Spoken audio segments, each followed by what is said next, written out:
Good morning, dear students. Today we shall study about first aid. You have learnt about first aid in the 6th and 7th standard. Now, what do you mean by first aid?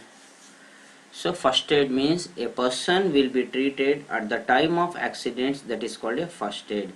Any person, if he committed to the accident, we should give some treatment at the time of accident, that is called a first aid. So, here it is one proverb is there, prevention is better than cure. ಇಲ್ಲಿ prevention is better than cure ಅನ್ನೋ ಒಂದು proverb ಇದೆ. ಏನು, what is the prevention is better than cure ಅಂತ ಹೇಳಿದ್ರೆ, ನಾವು ಕೆಲವೊಂದು prevention measures ಅನ್ನ ತಗೊಂಡ್ರೆ ಆಕ್ಸಿಡೆಂಟ್ಸ್ ಆಗೋದನ್ನ ಅವಾಯ್ಡ್ ಮಾಡ್ಬೋದು.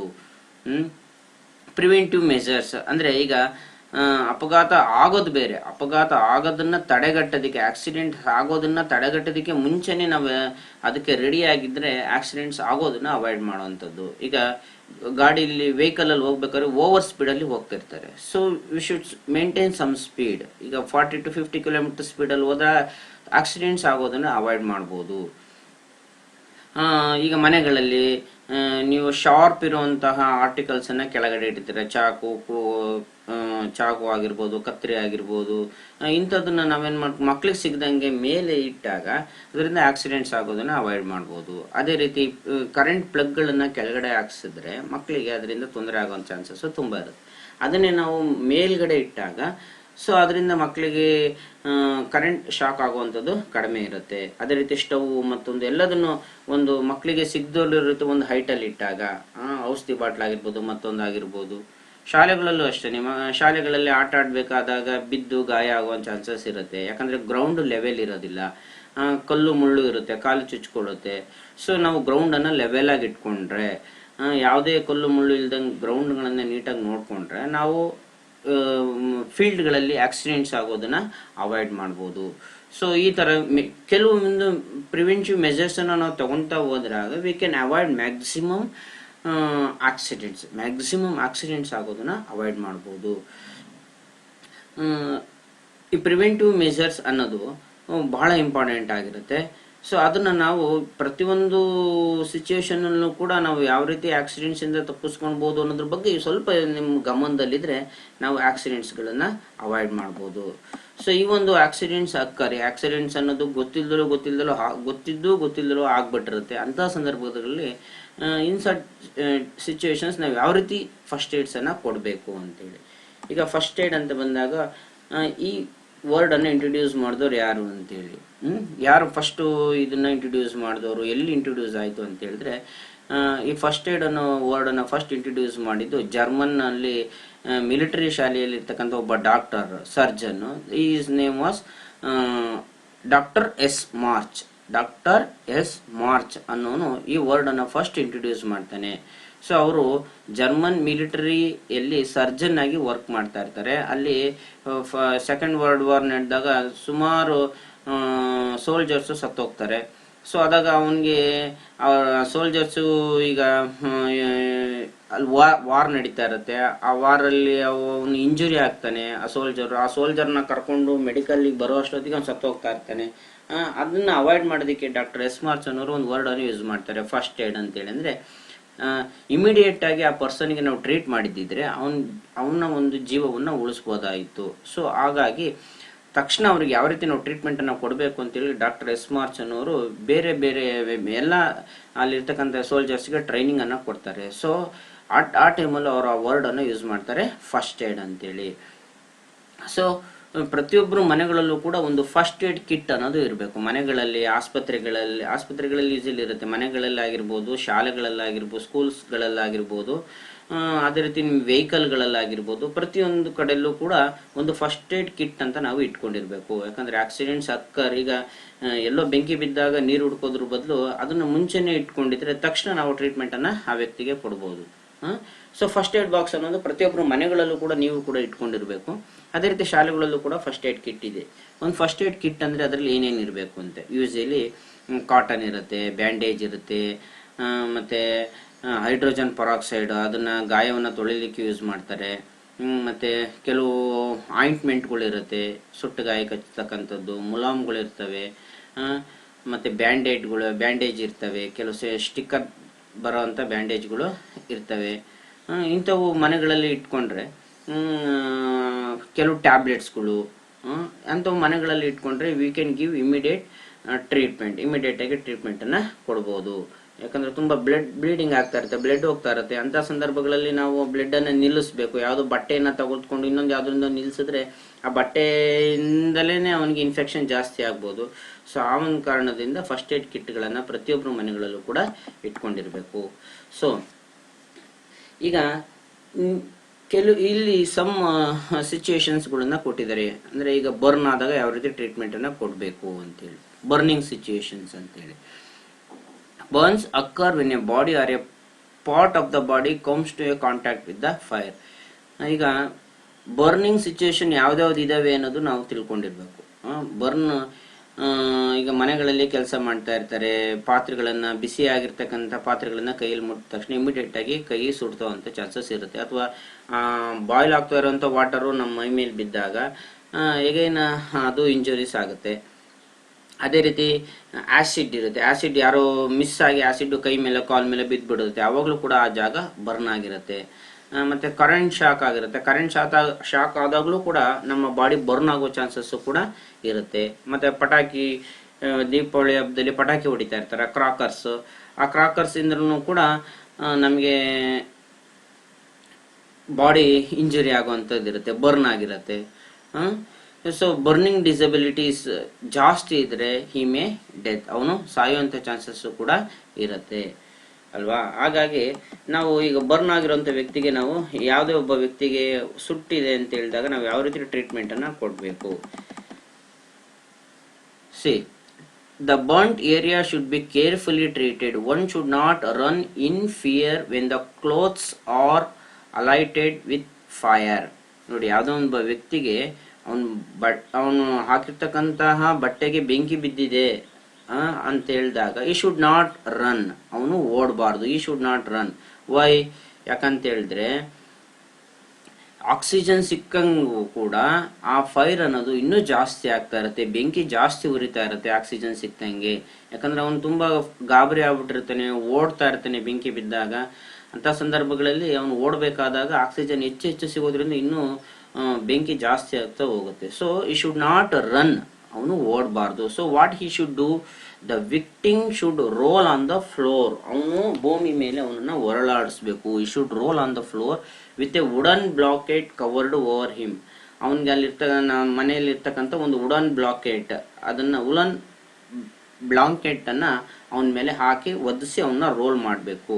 ಆ ವುಲನ್ ಬ್ಲಾಂಕೆಟ್ ನಿಮಗೆ ಸಿಕ್ಕಿಲ್ಲ ಅಂದ್ರೆ ಗೋಣಿಚೀಲನಾದ್ರೂ ಹತ್ರದಲ್ಲಿ ಏನಾದ್ರು ಸಿಕ್ಕಿದ್ರೆ ಅದನ್ನೇ ಅವನ ಮೇಲೆ ಹಾಕ್ಬಿಟ್ಟು, ಕಂಬಳಿ ಗೋಣಿಚೀಲ ಈ ಥರದಿತ್ತು ಅದನ್ನ ಹಾಕ್ಬಿಟ್ಟು ಅವನ ಮೇಲೆ ಹೊರಳಾಡಿಸ್ಬೇಕು. ಆ ರೀತಿ ಮಾಡಿದಾಗ ಅವನು ಆಕ್ಸಿಜನ್ ಸಿಗುವಂಥದ್ದು ಕಡಿಮೆ ಆಗುತ್ತೆ. ಫೈರಿಗೆ, ಬೆಂಕಿಗೆ ಆಕ್ಸಿಜನ್ ಕಡಿಮೆ ಸಿಕ್ಕಿಲ್ಲ ಅಂತ ಹೇಳಿದ್ರೆ ಬೆಂಕಿ ಹಾರೋಗುತ್ತೆ. ಸೊ ಹಾಗಾಗಿ ಅವನನ್ನ ಹೊರಳಾಡಿಸ್ಬೇಕು. So what is the treatment? ಈಗ ಬೆಂಕಿಯನ್ನು ಆರಿಸಿದೀವಿ,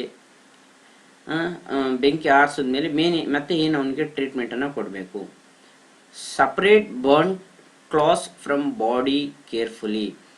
ಈಗ ಸುಟ್ಟಾಗ ಕ್ಲಾತ್ಸ್, ಈ ಬಟ್ಟೆ ಏನಿರುತ್ತೆ ಅದು ಬಾಡಿಗೆ ಅಂಟ್ಕೊಂಡಿರುತ್ತೆ, ಅದನ್ನ ನಾವು ನೀಟಾಗಿ ಅದನ್ನ ಕೇರ್ಫುಲ್ ಆಗಿ ಅದನ್ನ ಸಪರೇಟ್ ಮಾಡಬೇಕು. ಯಾಕಂದ್ರೆ ಮಿಸ್ ಆಗಿ ನೀವು ಜೋರಾಗಿ ಎಳೆದ್ಬಿಟ್ರೆ ಆ ಬಟ್ಟೆ ಜೊತೆಗೆ ಚರ್ಮನೂ ಕೂಡ ಹೊರಗಡೆ ಬರುತ್ತೆ. ಹಾಗಾಗಿ ಆ ಬಟ್ಟೆನ ಕೇರ್ಫುಲ್ ಆಗಿ ರಿಮೂವ್ ಮಾಡಬೇಕು. ರಿಮೂವ್ ಮಾಡಕ್ ಆಗ್ಲಿಲ್ಲ ಅಂದ್ರೆ if necessary cut apart the clothes. ಆ ಬಟ್ಟೆಯನ್ನ ಕಟ್ ಮಾಡಿ ತೆಗೆದ್ಬಿಡಿ. ಕಟ್ ಮಾಡಿ, ಬಟ್ಟೆ ತೆಗಿಲಿಕ್ಕೆ ಬರ್ಲಿಲ್ವಾ ಕತ್ರಿಯಿಂದ ಕಟ್ ಮಾಡಿ ನೀಟಾಗಿ ರಿಮೂವ್ ಮಾಡಿ. ಜೋರಾಗಿ ಅದನ್ನ ಪ್ರೆಷರ್ ಹಾಕಿ ಮಾಡಕ್ ಹೋಗ್ಬಾರ್ದು. Next, blister should not be punctured. ಈಗ ಬೊಬ್ಬೆಗಳು, ಬ್ಲಿಸ್ಟರ್ಸ್ ಅಂತ ಹೇಳಿದ್ರೆ ಬೊಬ್ಬೆಗಳು, ಸುಟ್ಟಾಗ ಬೊಬ್ಬೆಗಳು ಬರ್ತಕ್ಕಂಥದ್ದು ಕಾಮನ್. ಯಾವುದೇ ಬೊಬ್ಬೆ ಬಂದಿದ್ರೆ ಅದನ್ನ ನಾವು ಹೊಡಿಲಿಕ್ಕೆ ಹೋಗ್ಬಾರ್ದು. ಯು ಶುಡ್ ನಾಟ್ ಪಂಚರ್ಡ್, ಅದನ್ನ ಪಂಚರ್ ಮಾಡಬಾರ್ದು. ಯಾಕಂದ್ರೆ ಬ್ಲಸ್ಟರ್ಸ್ ಅಂತ ಇದ್ದಾಗ ಗುಳ್ಳೆಗಳು, ಅದ್ರ ಒಳಗಡೆ ಇರ್ತಕ್ಕಂಥ ನೀರು ಏನಿರುತ್ತೆ ಅದೇ ಅದಕ್ಕೆ ಒಂಥರ ಟ್ರೀಟ್ಮೆಂಟ್ ಇದ್ದಂಗೆ.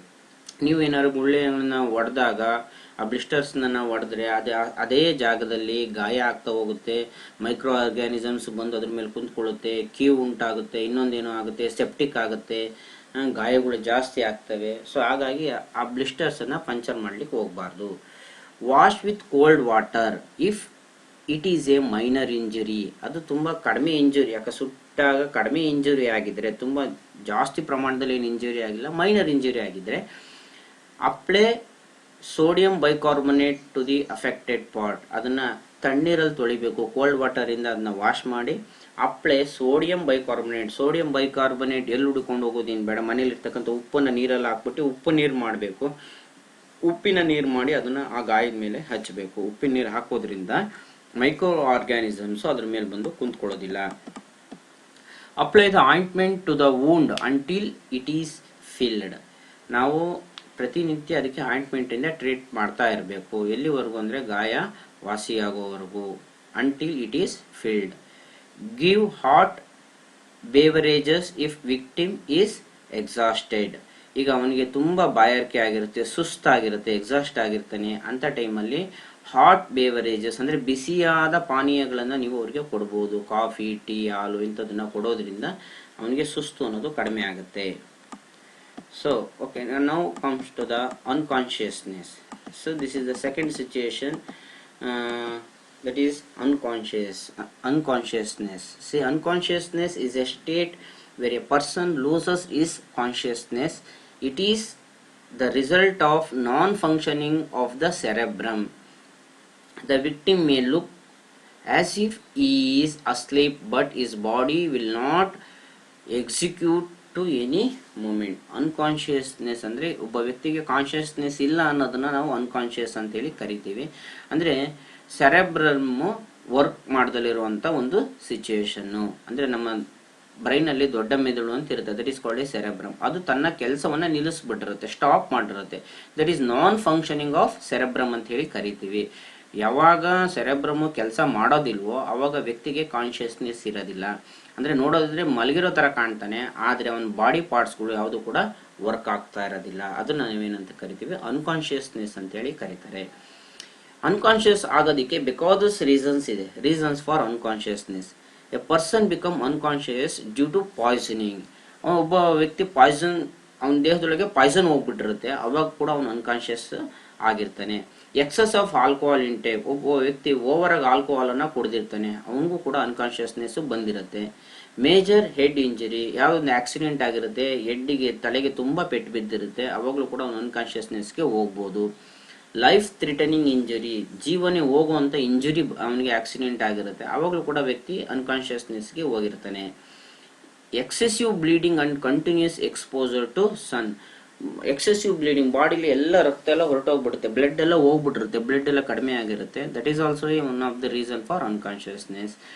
ಎಕ್ಸ್ಪೋಸರ್ ಟು ದಿ ಸನ್, ಈಗ ಸನ್ ಅಲ್ಲಿ ಬಿಸಿಲಲ್ಲಿ ತುಂಬಾ ಹೊತ್ತು ನಿಂತು ಬಿಟ್ಟಿರ್ತಾನೆ, ಅವನ ಬಾಡಿಯಲ್ಲಿ ಡಿಹೈಡ್ರೇಷನ್ ಅಂದ್ರೆ ನೀರಿನ ಅಂಶ ಎಲ್ಲ ಹೊರಟೋಗ್ಬಿಟ್ಟಿರುತ್ತೆ, that is called a dehydration. ಬಾಡಿಯಲ್ಲಿ ಡಿಹೈಡ್ರೇಷನ್ ಆಗ್ಬಿಟ್ಟಿರುತ್ತೆ, ಆ ಸಂದರ್ಭದಲ್ಲೂ ಕೂಡ ಅವನಿಗೆ ಪ್ರಜ್ಞೆ ತಪ್ಪುವಂತ ಚಾನ್ಸಸ್ ಇರುತ್ತೆ, ದಟ್ ಈಸ್ ಕಾಲ್ಡ್ ಅನ್ಕಾನ್ಶಿಯಸ್ನೆಸ್ ಆಗ್ತಾನೆ. ತುಂಬಾ ಟೈಟ್ ಆಗಿರೋ ಬಟ್ಟೆ ಹಾಕೊಂಡಿರ್ತಾನೆ, ಶೂ ಹಾಕೊಂಡಿರ್ತಾನೆ, ಟೈ ಹಾಕೊಂಡಿರ್ತಾನೆ, ಅವಾಗ ಬ್ಲಡ್ ಸರ್ಕ್ಯುಲೇಷನ್ ಆಗ್ತಾ ಇರಲ್ಲ ಬಾಡಿಲಿ, ರಕ್ತ ಸಂಚಾರ ಆಗ್ತಾ ಇರೋದಿಲ್ಲ, ಅವಾಗ್ಲೂ ಕೂಡ ಅನ್ಕಾನ್ಶಿಯಸ್ನೆಸ್ ಆಗುವಂತ ಚಾನ್ಸಸ್ ಇರುತ್ತೆ. So what are the symptoms? ಒಬ್ಬ ಪರ್ಸನ್ಗೆ ಏನೇನ್ ಸಿಂಪ್ಟಮ್ಸ್ ಇರುತ್ತೆ? ಈಗ ಅವ್ನಿಗೆ ಅನ್ಕಾನ್ಶಿಯಸ್ನೆಸ್ ಆಗಿದೆ ಅಂತ ಹೇಳಿದಾಗ ಕೆಲವು ಸಿಂಪ್ಟಮ್ಸ್ ಅವ್ನ ಬಾಡಿಲಿ ಕಾಣ್ತಾ ಇರುತ್ತೆ. ಆ ಸಿಂಪ್ಟಮ್ಸ್ ನೋಡಿದ್ರೆ ಗೊತ್ತಾಗುತ್ತೆ ಅವ್ನಿಗೆ ಏನ್ ಪ್ರಾಬ್ಲಮ್ ಆಗಿದೆ ಅಂತೇಳಿ. ಫೇಸ್ ಮೇ ಬಿ ರೆಡ್, ಅವನ ಮುಖ ರೆಡ್ ಆಗಿರ್ಬೋದು, ಅಥವಾ ಪೇಲ್ ಆರ್ ಬ್ಲೂಯಿಶ್, ಆ ಮುಖ ಬ್ಲೂ ಕಲರಿಗೆ ಬಂದಿರ್ಬೋದು, ಅಥವಾ ರೆಡ್ ಆಗಿರ್ಬೋದು. ಪೇಲ್ ಅಂತ ಹೇಳಿದ್ರೆ ಬಿಳಿಚ್ಕೊಂಡಿರ್ತಕ್ಕಂಥದ್ದು, ಅದರ್ ಕೂಡ ಆಗಿರ್ಬೋದು. ಇದು ಸಿಂಪ್ಟಮ್ಸ್ ಅನ್ಕಾನ್ಶಿಯಸ್ನೆಸ್ಗೆ. ಫ್ಲಕ್ಚುಯೇಷನ್ ಇನ್ ಬ್ರೀತಿಂಗ್, ಅವನಿಗೆ ಬ್ರೀತ್ ಮಾಡ್ಲಿಕ್ಕೆ ಆಗ್ತಾ ಇರಲ್ಲ, ಜಾಸ್ತಿ ಬ್ರೀತ್ ಮಾಡ್ತಾ ಇರ್ತಾನೆ, ಇಲ್ಲ ಕಡಿಮೆ ಬ್ರೀತ್ ಮಾಡ್ತಾ ಇರ್ತಾನೆ, ಬ್ರೀತಿಂಗ್ ತುಂಬಾ ಕಡಿಮೆ ಆಗಿರುತ್ತೆ. ಫ್ಲಕ್ಚುಯೇಷನ್ ಇನ್ ಪಲ್ಸ್ ರೇಟ್, ಅವನ ಪಲ್ಸ್ ರೇಟ್ ಅನ್ನ ನಾವು ಚೆಕ್ ಮಾಡಿದಾಗ pulse rate it should be 72 per minute, ಒಂದು ನಿಮಿಷಕ್ಕೆ 72 ಇರಬೇಕು ಒಬ್ಬ ನಾರ್ಮಲ್ ಪರ್ಸನ್ ಅಂತ ಹೇಳಿದ್ರೆ. The fluctuation, the pulse rate should be 72. If the pulse rate vary from 72 ಗಿಂತ ಜಾಸ್ತಿ ಆದ್ರೆ ಅಥವಾ ಕಡಿಮೆ ಆದ್ರೆ that is called a fluctuation. ಅದು ಪಲ್ಸ್ ರೇಟ್ ಅಲ್ಲಿ ವೇರಿಯೇಷನ್ ಆಗ್ತಾ ಇರುತ್ತೆ. ಇದು ನಾಡಿ ಮಿಡಿತವನ್ನು ಇಟ್ಕೊಂಡು ಚೆಕ್ ಮಾಡ್ತಾರೆ. ಅವ್ನ ಕಾನ್ಶಿಯಸ್ನೆಸ್ಗೆ ಏನು ಪ್ರಾಬ್ಲಮ್ ಆಗಿದೆ ಅಂತೇಳಿ. ಪಲ್ಸ್ ರೇಟಲ್ಲಿ ಗೊತ್ತಾಗುತ್ತೆ ಅವನಿಗೆ ಏನು ಪ್ರಾಬ್ಲಮ್ ಆಗ್ತಾ ಇರತ್ತೆ ಅಂತೇಳಿ. ಸೊ ಯಾವುದೇ ಒಬ್ಬ ವ್ಯಕ್ತಿಯ ಅನ್ಕಾನ್ಶಿಯಸ್ನೆಸ್ ಆದಾಗ ಹೌ ವಿ ಶುಡ್ ಮ್ಯಾನೇಜ್, ಅವನ್ನ ಯಾವ ರೀತಿ ಮ್ಯಾನೇಜ್ ಮಾಡಬೇಕು. So first you should consult the doctor immediately, ಡಾಕ್ಟರ್ನ ಕನ್ಸಲ್ಟ್ ಮಾಡಬೇಕು. ಇನ್ ಬಿಟ್ವೀನ್ ಆ ಡಾಕ್ಟರ್ನ ಕನ್ಸಲ್ಟ್ ಮಾಡೋದಕ್ಕಿಂತ ಮುಂಚೆ ಏನು ಮಾಡ್ಬೋದು ಅಂತೇಳಿ, ದ ವಿಕ್ಟಿಮ್ ಶುಡ್ ಬಿ ಲೇ down in a supine laying position. Supine ಅಂತ ಹೇಳಿದ್ರೆ ಅಂತರವಾಗಿ ಅವನ್ನ ಮಲಗಿಸ್ತಕ್ಕಂಥದ್ದು. ಅಂತರ ಮಲಗಿಸೋದ್ರಿಂದ ಅವನಿಗೆ ಆಕ್ಸಿಜನ್ ಜಾಸ್ತಿ ಅವನು ತಗೊಳ್ಬಹುದು ಅಂತೇಳಿ. Head should be held high if the face turns red. ಅವನ ಮುಖ ರೆಡ್ ಆಗಿದ್ರೆ ಅವನ ಹೆಡ್ ಅನ್ನ, ಅವನ ತಲೆಯ ಭಾಗವನ್ನ ಮೇಲ್ಗಕ್ಕೆ ಎತ್ತಿಡಿಬೇಕು. ರೆಡ್ಡಿಶ್ ಆಗಿದ್ರೆ, ಮುಖ ರೆಡ್ಡಿಶ್ ತುಂಬಾ ರೆಡ್ ಆಗಿದ್ರೆ ತಲೆಯ ಭಾಗವನ್ನ ಮೇಲಕ್ಕೆ ಎತ್ತಿಡಿರಿ. Tilt head sideways if the victim is vomiting. ಈಗ ಒಬ್ಬ ವ್ಯಕ್ತಿ ವಾಮಿಟ್ ಮಾಡ್ಕೊಳ್ತಾ ಇದ್ದಾನೆ ಅಂತ ಹೇಳಿದಾಗ ಅವನ ಹೆಡ್ ಅನ್ನ ಸೈಡ್ ವೇಸ್ ಅಂದ್ರೆ ತಲೆಯನ್ನ ಪಕ್ಕಕ್ಕೆ ತಿರುಗಿಸ್ಬೇಕು. Sideways, tilt the head sideways, ಅವನ ತಲೆಯನ್ನ ಪಕ್ಕಕ್ಕೆ ತಿರುಗಿಸ್ರಿ. ಯಾಕಂದ್ರೆ ವಾಮಿಟ್ ಮಾಡ್ಕೊಳ್ತಾ ಇದ್ರೆ ಆ ವಾಮಿಟ್ ಅಂತಕ್ಕಂಥದ್ದು ಅವನ ಮೂಗಿನ ಮುಖಾಂತರ ಅವನ ಶ್ವಾಸಕೋಶಕ್ಕೆ ಹೋಗಿ ಇನ್ನೊಂದೇನೋ ಸಮಸ್ಯೆ ಆಗುತ್ತೆ. ಅದಕ್ಕೋಸ್ಕರ ಅವನ ಮುಖವನ್ನ ಪಕ್ಕಕ್ಕೆ ಒರಗಿಸ್ಬೇಕು ಅಂತೇಳಿ. Tilt head sideways if the victim is vomiting. Tilt the head backward to keep airway open when the face turns pale. ಅವನ ಮುಖ ಬೀಳ್ಸ್ಕೊಂಡಿದ್ರೆ ಅವನ ತಲೆಯ ಭಾಗವನ್ನ ಹಿಂದಕ್ಕೆ, ಕಾಲಿನ ಮೇಲೆ ಕೆತ್ತಿಡಿಬೇಕು, ತಲೆಯನ್ನ ಹಿಂದಕ್ಕೆ ಮಾಡಬೇಕು. ಮುಖ ರೆಡ್ ಆಗಿದ್ರೆ ತಲೆಯನ್ನ ಮೇಲ್ಭಾಗಕ್ಕೆ ಹಿಡಿತೀವಿ. ಅದೇ ಮುಖ ಪೇಲ್ ಆಗಿದ್ರೆ, ಬೀಳ್ಸ್ಕೊಂಡಿದ್ರೆ ತಲೆಯ ಭಾಗವನ್ನ ಹಿಂದಕ್ಕೆ ಎತ್ತಿಡಿಬೇಕು. His palm and feet are rubbed as so produce heat. ಅವನ ಅಂಗಾಲು ಮತ್ತೆ ಕೈಗಳನ್ನ ಚೆನ್ನಾಗಿ ಉಜ್ಜಬೇಕು ಅಂತೇಳಿ. His palm and feet are to be rubbed as to produce heat. ಚೆನ್ನಾಗಿ ಉಜ್ಜೋದ್ರಿಂದ ಅವನಿಗೆ ಶಾಖ ಬರುತ್ತೆ, ದೇಹಕ್ಕೆ ಶಾಖ ಉಂಟಾಗತ್ತೆ ಅಂತೇಳಿ. ಕೈ ಕಾಲುಗಳನ್ನ ಚೆನ್ನಾಗಿ ಉಜ್ಜಬೇಕು. Provide artificial breathing if the face turn bluish. ಅವನ ಫೇಸ್ ಬ್ಲೂಯಿಶ್ ಆಗ್ತಾ ಇದೆ ಅಂದ್ರೆ ಅವನಿಗೆ ಆಕ್ಸಿಜನ್ ಸಮಸ್ಯೆ ಇದೆ. So what's we should do, ಯಾಕಂದ್ರೆ ಅವನಿಗೆ ನಾರ್ಮಲ್ ಆಗಿ ಅವ್ನು ಬ್ರೀತ್ ಮಾಡ್ಲಿಕ್ಕೆ ಆಗ್ತಾ ಇಲ್ಲ, ಅವನು ಅನ್ಕಾನ್ಶಿಯಸ್ನೆಸ್ ಅಲ್ಲಿ ಇದ್ದಾನೆ, ಅವನ ಮುಖ ಬ್ಲೂಯಿಶ್ ಆಗಿದೆ ಅಂತ ಹೇಳಿದಾಗ ನಾವು ಆರ್ಟಿಫಿಷಿಯಲ್ ಬ್ರೀತಿಂಗ್ ಅನ್ನ ಮಾಡಬೇಕು. ಬಾಯಲ್ಲಿ ಬಾಯಿಟ್ಟು ಓದುವಂಥದ್ದು, ಈ ತರದ ಆರ್ಟಿಫಿಷಿಯಲ್ ಇದನ್ನ ಮಾಡ್ಬೇಕಾಗಿ ಬರುತ್ತೆ. Ascertain fresh air to the victim. ಈಗ ಒಬ್ಬ ವ್ಯಕ್ತಿ ಮೂರ್ಛೆ ತಪ್ಪಿದ್ದಾನೆ ಅಂತ ತಕ್ಷಣ, ಅವನು ಅನ್ಕಾನ್ಶಿಯಸ್ ಆದ ತಕ್ಷಣ ಎಲ್ಲ ಏನ್ ಮಾಡ್ತಾರೆ, ಗುಂಪು ಕಟ್ಕೊಂಡು ಅವನು ಸುತ್ತ ನಿಂತ್ಕೊಂಡಿರ್ತಾರೆ. We should not do like that. ಯಾಕಂದ್ರೆ ಆ ರೀತಿ ಮಾಡಬಾರ್ದು. ಯಾಕಂದ್ರೆ ಅವನಿಗೆ ಆಕ್ಸಿಜನ್ ಬೇಕಾಗಿರುತ್ತೆ, ಫ್ರೆಶ್ ಏರ್ ಬೇಕಾಗಿರುತ್ತೆ. ಎಲ್ಲ ಗುಂಪು ಕುಟ್ಕೊಂಡ್ಬಿಟ್ರೆ ಅವ್ನು ಇನ್ನೂ ಗಾಬರಿ ಆಗ್ತಾನೆ. ಸೊ ಅವಾಗ ಏನ್ ಮಾಡ್ಬೇಕು, ಅವನಿಗೆ ಫ್ರೆಶ್ ಆಗಿ ಆಮ್ಲಜನಕವನ್ನ, ಆಕ್ಸಿಜನ್ ತಗೊಳ್ಳಿಕ್ಕೆ ಬಿಡಬೇಕು. Ascertain fresh air to the victim. The dress should be loosened if it is very tight. ಅವನ ಬಟ್ಟೆ ತುಂಬಾ ಟೈಟ್ ಆಗಿದ್ರೆ ನಾವೇನ್ ಮಾಡಬೇಕು, the dress should be loosened, ಅದನ್ನ ಫ್ರೀ ಮಾಡಬೇಕು. When the students become unconscious due to the hunger or tiredness. ಒಬ್ಬ student ಹಸುವಿಂದ ಅವನೇನಾದ್ರೂ ಅನ್ಕಾನ್ಶಿಯಸ್ನೆಸ್ ಆಗಿದ್ರೆ ಅಥವಾ ತುಂಬಾ ಸುಸ್ತಾಗಿ ಅನ್ಕಾನ್ಶಿಯಸ್ ಆಗಿದ್ರೆ, it is advisable to make him line in a supine position and lift both the legs as facilitate blood to the heart. ಈಗ ಸ್ಕೂಲ್ಗಳಲ್ಲಿ ಒಬ್ಬ ಸ್ಟೂಡೆಂಟ್ ಏನಾದರೂ ತುಂಬ ಹಸುವಿನಿಂದ ಸುಸ್ತಾಗಿ ಅವನೇನಾದ್ರೂ ಅನ್ಕಾನ್ಶಿಯಸ್ ಆಗಿದ್ರೆ ಅವನ ತಕ್ಷಣ ಅವನ್ನ ಅಂಗಾತ ಮಲಗಿಸ್ಬಿಟ್ಟು ಅವನ ಕಾಲುಗಳನ್ನ ಮೇಲೆತ್ತಿಡಿಬೇಕು. ಈ ರೀತಿ ಮಾಡೋದ್ರಿಂದ ಬ್ಲಡ್ ಹಾರ್ಟ್ಗೆ ಈಸಿಯಾಗಿ ಸರಾಗವಾಗಿ ಹೋಗುತ್ತೆ. If the victim does not respond to this, he should be transport to the near hospital. ಅದಕ್ಕೂ ಕೂಡ ಅವ್ರಿಗೆ ಅವನೇನಾದ್ರೂ ಆಗ್ಲಿಲ್ಲ ಅಂತ ಹೇಳಿದ್ರೆ ತಕ್ಷಣ ಅವನ್ನ ಆಸ್ಪತ್ರೆಗೆ ಕರ್ಕೊಂಡು ಹೋಗ್ಬೇಕು. So next come to the another, ಇನ್ನೊಂದಕ್ಕೆ ಬರೋಣ. ಈಗ ಇನ್ನೊಂದು poisoning. This is one of the situation. Food may enter to the body by means of food or air or injection or sometimes due to direct consumption. So ಇಲ್ಲಿ food ಅಂತ ಇದೆ, food may entered, this is not food may entered, this is wrong word. Poison, ಇಲ್ಲಿ food ಅಂತ ಇದೆ, ಅದನ್ನ poison ಮಾಡ್ಕೊಳ್ಳಿ. Poison may enter the body by means of food. Poison ಅಂತಕ್ಕಂಥದ್ದು ಫುಡ್ಡಿನ ಮುಖಾಂತರ ನಮ್ಮ ದೇಹಕ್ಕೆ ಹೋಗ್ಬೋದು. ಗಾಳಿಯಲ್ಲಿ ಏರಿಂದಲೂ ಕೂಡ ನಮ್ಮ ದೇಹಕ್ಕೆ ಪಾಯ್ಸನ್ ಹೋಗೋ ಚಾನ್ಸಸ್ ಇರುತ್ತೆ. ಈಗ ಫುಡ್ಡು ತುಂಬಾ ಹಳೆಯ ಫುಡ್ ಅನ್ನ ತಿಂತಕ್ಕಂಥದ್ದು, ಯಾವುದೋ ಹಾಳಾಗಿರೋ ಫುಡ್ ಅನ್ನು ಯೂಸ್ ಮಾಡ್ತಕ್ಕಂಥದ್ದು, ಅದನ್ನ ಫುಡ್ ಪಾಯ್ಸನಿಂಗ್ ಅಂತ ಕರಿತೀವಿ. ಮತ್ತೆ ಏರಿನ ಮುಖಾಂತರನು ಕೂಡ ಪಾಯ್ಸನ್ ಒಳಗಡೆ ಎಂಟ್ರಿ ಆಗಂತ. ಈಗ ಫ್ಯಾಕ್ಟ್ರಿಗಳಲ್ಲಿ ಕೆಲಸ ಮಾಡ್ತಿರ್ತಾನೆ, ಯಾವುದೋ ಒಂದು ಏರು ಲೀಕ್ ಆಗಿರುತ್ತೆ, ಪಾಯ್ಸನಸ್ ಏರು, ಅದು ಬ್ರೀತ್ ಮಾಡ್ಬೇಕಾದ್ರೆ ನಿಮ್ಮ ದೇಹದೊಳಗೆ ಹೋಗಿರುತ್ತೆ. ಮತ್ತೆ ಇಂಜೆಕ್ಷನ್, ಕೆಲವರು ಯಾರೋ ಡಾಕ್ಟರ್ಗಳು ಇಂಜೆಕ್ಷನ್ ಕೊಟ್ಟಿರ್ತಾರೆ, ಕೆಲವರು ಬಾಡಿಗಳಿಗೆ ಇಂಜೆಕ್ಷನ್ ಆಗೋದಿಲ್ಲ, ಆ ಟೈಮಲ್ಲೂ ಕೂಡ ಪಾಯ್ಸನ್ ನಮ್ಮ ದೇಹದೊಳಗೆ ಎಂಟ್ರಿ ಆಗಿರುತ್ತೆ. A bite by poisonous snake, ನೋಡಿ ಕೆಲವು ಸ್ನೇಕ್ಸ್ಗಳಿಂದ ಕಡಿಯೋದಾಗಿರ್ಬೋದು, ಸ್ಕಾರ್ಪಿಯನ್, ಹನಿ ಬಿ, ಸ್ಪೈಡರು, ಇವು ಕಚ್ಚಿದಾಗ, ಅಂಡ್ ಆಲ್ಸೋ ಎ ಡಾಗ್, ಅವು ಕಚ್ಚಿದಾಗಲೂ ಕೂಡ ಪಾಯ್ಸನ್ ನಮ್ಮ ದೇಹದೊಳಗೆ ಎಂಟ್ರಿ ಆಗಿರುತ್ತೆ. So how we should maintain the poisoning ಅನ್ನೋದನ್ನ ಯಾವ ರೀತಿ ನಾವು ಮ್ಯಾನೇಜ್ ಮಾಡಬೇಕು. The intensity of position can be reduced by making the victim vomit. Poison ಜಾಸ್ತಿ ಆಗೋದನ್ನ, ಹೈ ಇಂಟೆನ್ಸಿಟಿನ ಲೋ ಮಾಡಬೇಕು, ಪಾಯ್ಸನ್ ಇಂಟೆನ್ಸಿಟಿನ ಕಡಿಮೆ ಮಾಡಬೇಕು. ಏನ್ ಮಾಡ್ಬೋದು, ಅವನಿಗೆ ವಾಮಿಟ್ ಮಾಡಿಸ್ಬೇಕು. ಜಾಸ್ತಿ ವಾಮಿಟ್ ಮಾಡಿಸಿದಷ್ಟು ಪಾಯ್ಸನ್ ನಮ್ಮ ದೇಹದ ಒಳಗಡೆ ಹೋಗೋದನ್ನ ಕಡಿಮೆ ಮಾಡುತ್ತೆ. Patient should be vomited either by inserting his own finger into the mouth or consuming lukewarm salt water. ನೋಡಿ, ವಿಕ್ಟಿಮ್ ವಾಂತಿ ಮಾಡ್ಕೊಂಡಿಲ್ಲ ಅಂತ ಹೇಳಿದ್ರೆ ಅದು ಇಂಟೆನ್ಸಿಟಿ ಕಡಿಮೆ ಆಗೋದಿಲ್ಲ. ಸೊ ಅವನೇನ್ ಮಾಡ್ಬೇಕು, 2 ಬೆರಳುಗಳನ್ನ ಹಾಕೊಂಡು ನಾಲಿಗೆ, ಕಿರು ನಾಲಿಗೆಗಳನ್ನ ಅವನು ಕೆಣಕ್ಬೇಕು. ಆ ರೀತಿ ಮಾಡೋದ್ರಿಂದ ವಾಮಿಟ್ ಆಗುತ್ತೆ. ಹಂಗೂ ಅವ್ನು ವಾಮಿಟ್ ಮಾಡ್ಕೊಳ್ತಾ ಇಲ್ಲ ಅಂತ ಹೇಳಿದಾಗ ಅವನಿಗೆ ಉಪ್ಪು ನೀರನ್ನ ಕೂಡಿಸ್ಬೇಕು. ಸ್ವಲ್ಪ ಅದನ್ನ ಲೂಕ್ ವಾರ್ಮ್ ಸಾಲ್ಟ್ ವಾಟರ್, ಕಡಿಮೆ ಬೆಚ್ಚಗಿನ ನೀರನ್ನ, ಉಗುರು ಬೆಚ್ಚಗಿನ ನೀರು ಅಂತ ಕರಿತೀವಿ ಲೂಕ್ ವಾರ್ಮ್ ಅಂತ ಹೇಳಿದ್ರೆ. ಉಗುರು ಬೆಚ್ಚನಾಗಿರ ಇರ್ತಕ್ಕಂತಹ ಸಾಲ್ಟ್ ವಾಟರ್, ಉಪ್ಪು ನೀರನ್ನ ಕುಡಿಸೋದ್ರಿಂದ ಅವನು ವಾಮಿಟ್ ಮಾಡ್ಕೊತಾನೆ. ಸೊ ವಾಮಿಟ್ ಮಾಡೋದ್ರಿಂದ ಅವನಿಗೆ ಆದಷ್ಟು ಅವಾಯ್ಡ್ ಆಗುತ್ತೆ. Next, spreading of concentrated poisoning to the other parts of the body can be delayed by consuming enough water. ನೋಡಿ, ಜಾಸ್ತಿ ಪಾಯ್ಸನ್ ನಮ್ಮ ದೇಹದೊಳಗೆಲ್ಲ ಹರಡೋದನ್ನ ಕಡಿಮೆ ಮಾಡಬಹುದು. ಏನಪ್ಪಾ ಅಂದ್ರೆ ಅವನಿಗೆ ಜಾಸ್ತಿ ನೀರನ್ನ ಕುಡಿಸ್ಬೇಕು, ವಾಮಿಟ್ ಮಾಡಿಸ್ಬೇಕು. ನೀರನ್ನು ಕೂಡ ಹೆಚ್ಚು ಕುಡಿಸ್ಬೇಕು. ಅವನಿಗೆ ನೀರು ಕುಡಿಸೋದ್ರಿಂದ ಅವನಿಗೆ ವಿಷ ದೇಹದ ಒಳಗಡೆ ಹೋಗೋದನ್ನ ಅವಾಯ್ಡ್ ಮಾಡುತ್ತೆ. Self induced vomiting should be avoided during the consumption of acid. ಅಕಸ್ಮಾತ್ ಏನಾದರೂ ಒಬ್ಬ ಪರ್ಸನ್ ಆಸಿಡ್ ಕುಡಿದಿದ್ರೆ ಅಥವಾ ಆಲ್ಕಲೈನ್ ಕುಡಿದಿದ್ರೆ ಅವನಿಗೆ ವಾಮಿಟ್ ಮಾಡ್ಸಕ್ ಹೋಗ್ಬಾರ್ದು. ಇದು ಕೇರ್ಫುಲ್ ಆಗಿರ್ಬೇಕು. ಅವ್ನು ಕುಡ್ದಿರೋದು ಏನು ಅನ್ನೋದು ಗೊತ್ತಿರ್ಬೇಕು.